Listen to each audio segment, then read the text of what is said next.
What's the price, miss? I work in a factory. In an era of surging costs and rising inflation, how are businesses adapting and coping on the ground? Inflation caused by government debt and easy. BT takes a closer look at Mira, an artisanal soaps, candles, and gifts company founded right before the pandemic, and learn how, after weathering 2 years of COVID restrictions, small business owner Nupur faced even more challenges just as things were looking up.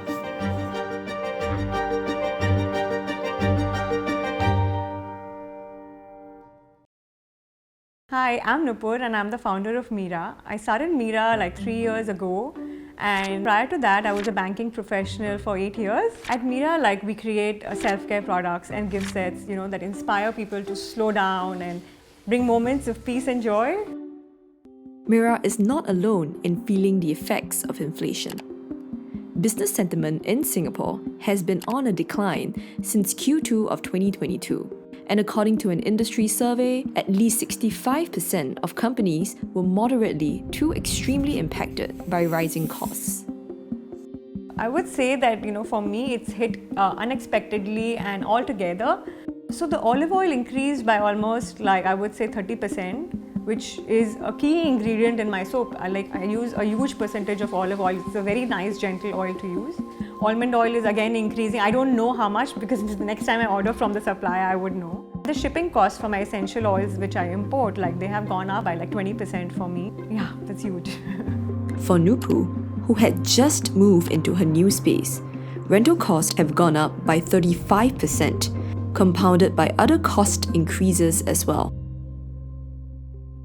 At this point, I don't think I can survive, so I need to pass on some of the costs to the customers and then make some other decisions as well.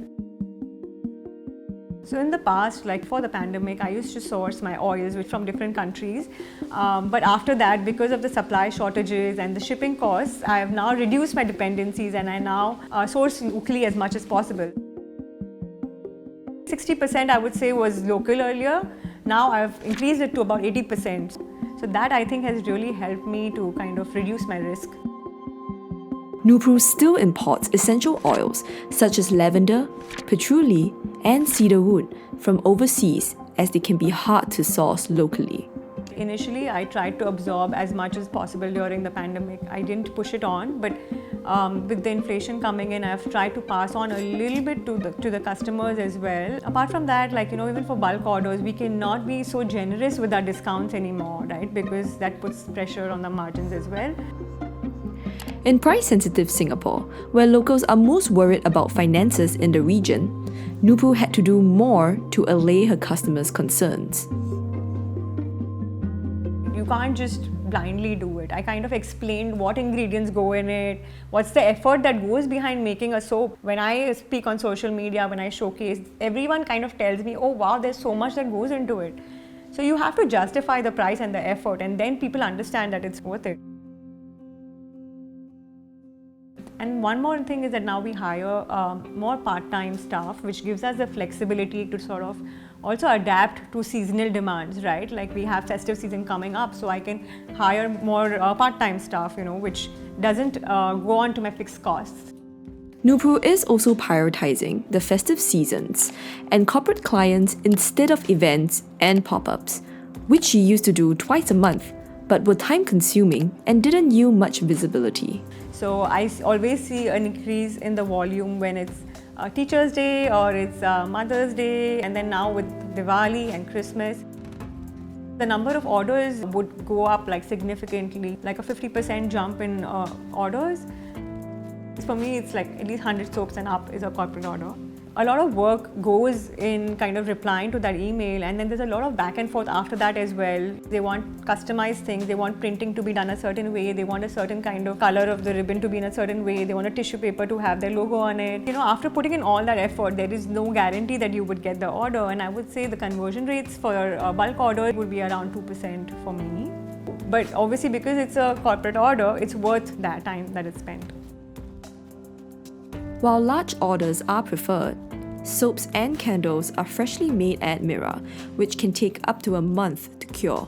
There are limitations in terms of my product itself. Like, I like to make it fresh, and that's one of my unique selling points, right? We want the expiry date to be longer for the customers. We like to make them like on a weekly basis, because of which, like, we cannot stock up a lot. There are limitations also in terms of space. You need a curing rack. Like right now, it can hold up to like 900 soaps. But if I want to stock up like 4,000 soaps, I don't have the space as well, right? Because they need to cure for that 1 month. This has led to Nupur to turn down bulk orders with insufficient lead time and led to other cost complications. If the shipping costs, at some point I see easing up, like, I can't be like, okay, give me 1 year's supply and I'll keep it. For a mother of two and a full-time hands-on entrepreneur, Nupur also had to find a balance between her growing family and young business. So it's always, sort of balancing between the both.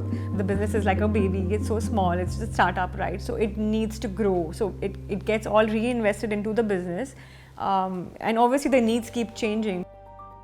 All the businesses that had a physical shop earlier have had no choice but to actually have an online store. Even the consumer habits have changed. Small businesses are thriving with multiple channels of engagement, from social media to e-commerce platforms. A YouGov survey also showed that 53% of shoppers plan to support local businesses and shop sustainably. This shift in consumer habits aligns with Mira's existing customer profile. I think that's great for small businesses, and that's the strength we have, right? Like I said, like on social media, Instagram, you always see the person who is behind it. There's always a story and there's a connect with the audience because they can see you, and that gives so much credibility to your brand because people know, okay, this is the person you can reach out to. When I send out gifts, I write handwritten notes to my customers. These are things, the personal touches that people value a lot, which small businesses can offer. So I think that small businesses definitely leverage this, and that's what is unique about it. We had different challenges earlier with the pandemic, and now with the inflation, I don't see it subsiding very soon. I feel like this is going to stay for a while, and we just need to learn to live with it and be smarter about our costs.